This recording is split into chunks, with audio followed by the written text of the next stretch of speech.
म चाहिँ यहाँ जब सेन्टर आएको थिएँ, त्यो भएर एकछिन टाइम भएर छिटो आएर एकछिन घुम्दैछु। यो चाहिँ हाम्रो क्विन्स गेट भन्ने युकेभरि हुन्छ, यहाँ पनि छ पिटरबरो एरियामा। यो चाहिँ म क्विन्स गेटभित्र एकछिन घुम्दैछु।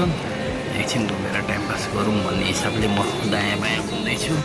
सो यो चाहिँ हाम्रो पिटरबरो एरियाको ड्राइभिङ सेन्टर हो। यहाँ चाहिँ ड्राइभिङ सेन्टरमा आएर चाहिँ ड्राइभिङ सिक्न सकिन्छ। र यस तल्लोपट्टि रहेको चाहिँ क्विन्स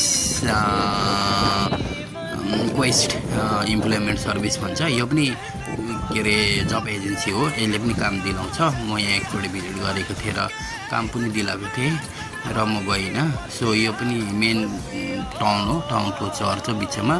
र योभन्दा तल्लोपट्टि झन् ठुलो चर्च देख्नुहुन्छ तपाईँहरूले। म त्यो पनि तपाईँहरूलाई भिजिट गराउँछु है त। सो आज पानी परेकोले मान्छे पातलै छ। सो राम्रो भ्यू भएको यसो म मन बोलाउँदैछु वरिपरि। अब के गर्नु, एक्लो छु, अब डुल्नै पऱ्यो। यो केमा साथी खोजेर हुँदैन रहेछ, वान मेन आर्मी भन्ने रहेछ क्या। सो अनि यो काठमाडौँ लन्च भन्ने चाहिँ यहाँ पनि नेपालीले एउटा मोमो पसल खोलेको रहेछ क्या। खोइ म त पसेको छुइनँ। अनि बार्कलेस हो यो, यसको खाता पनि छ।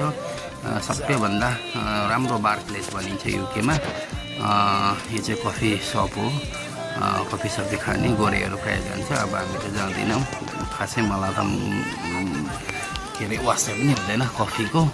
सो यो मेन टाउन हो। यो चाहिँ आज मान्छे ततलै छ। पानी यहाँ कतिखेर पर्छ थाहै हुँदैन क्या। अघि बिहान चाहिँ सकभर घाम लागिरहेको थियो।